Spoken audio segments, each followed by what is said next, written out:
travaille depuis 2 ans sur cette affaire et même si je n'ai pas de preuves scientifiques, j'ai accumulé un faisceau d'informations qui, recroisées, ne laisse, en tout cas pour moi, aucun doute.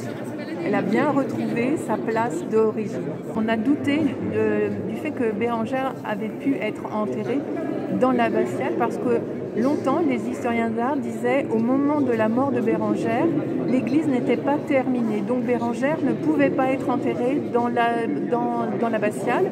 Mais par contre, on acceptait l'idée que la salle capitulaire, elle, était plus ancienne et elle pouvait donc être dans la salle capitulaire. Et en 1960, donc, en faisant les travaux de sol, on découvre une fosse avec un squelette de femme.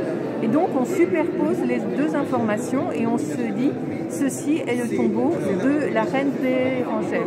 Sauf qu'on a pu, en travaillant sur les sources, comprendre que le squelette de Bérengère, enfin le squelette de la salle capitulaire était celui d'une bienfaitrice et que le squelette de Bérengère l'avait suivi et qu'il ne se trouvait absolument pas dans la salle capitulaire.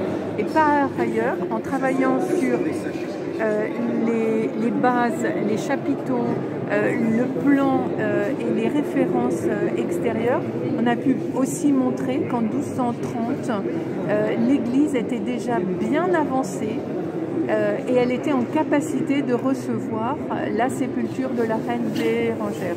D'autant que la reine Bérengère, elle meurt en décembre 1230, elle ne meurt pas au Mans, et donc ça veut dire aussi qu'elle meurt à Melun, à la cour de Blanche de Castille. Elle est rapatriée, probablement embaumée, ce qui laisse un peu de temps pour préparer sa sépulture.